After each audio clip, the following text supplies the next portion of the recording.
Welcome to today's Explainer. We are jumping right into a truly fascinating conceptual journey today, brought to life through a really vivid narrative from our source material. Imagine this scene for a second.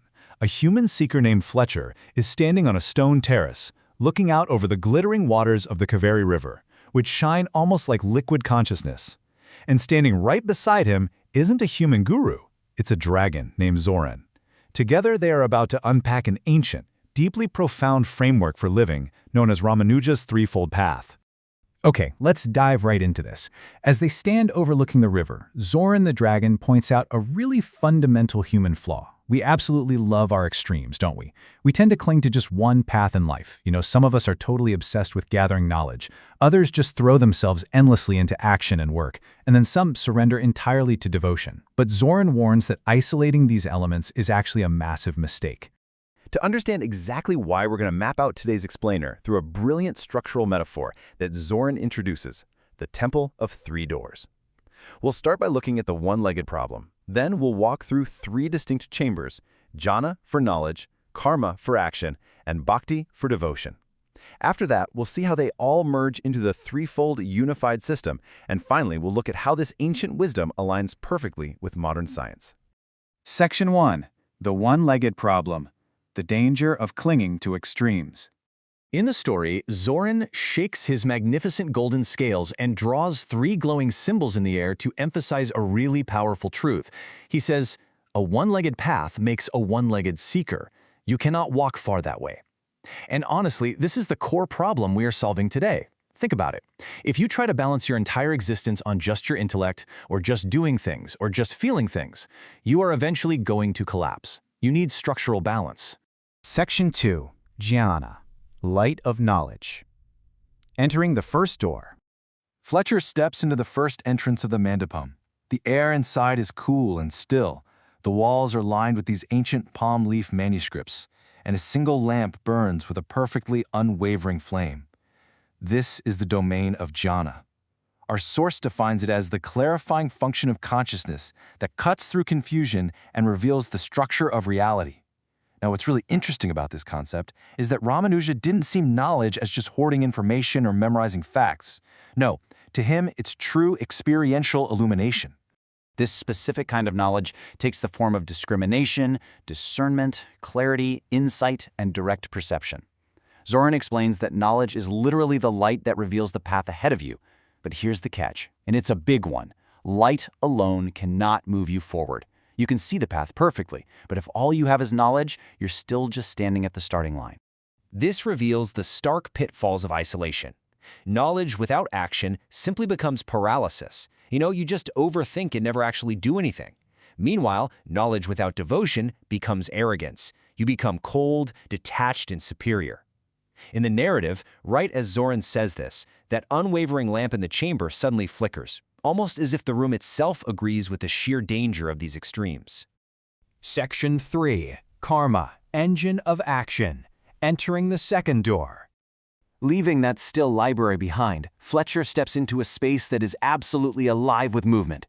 Priests are preparing offerings, women are drawing these intricate column patterns on the floor, and children are sweeping the courtyard. Spreading his wings, Zoran calls this the engine room of spiritual life. Here we define karma, action as alignment, the heat that transforms knowledge into lived reality. You see, action here isn't about blind achievement. It's not about checking boxes or just grinding away for worldly success. It is entirely about achieving alignment with reality. So, how exactly does everyday action become a spiritual practice? Well, action must be intentional, ethical, selfless, skillful, and offered up to something higher than oneself. This is the friction, the heat, that actually takes that cool light of knowledge we just talked about and cooks it into a lived, tangible reality.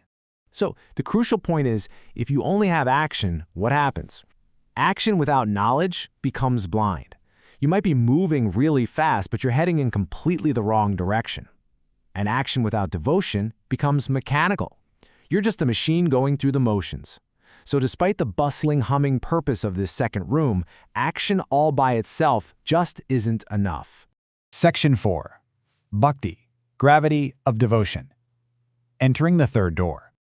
Next, Fletcher walks into a room filled with this incredibly warm golden light. The air practically vibrates with the sound of chanting, and the central deity radiates a real, felt presence.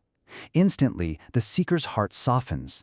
This is bhakti, defined as the binding force in gravity that holds the inner universe together, integrating knowledge and action. I absolutely love Zoran's poetic metaphor here. He calls devotion gravity. Because think about it, without gravity, the stars and planets of your inner universe would just drift apart. Devotion is the ultimate integrator.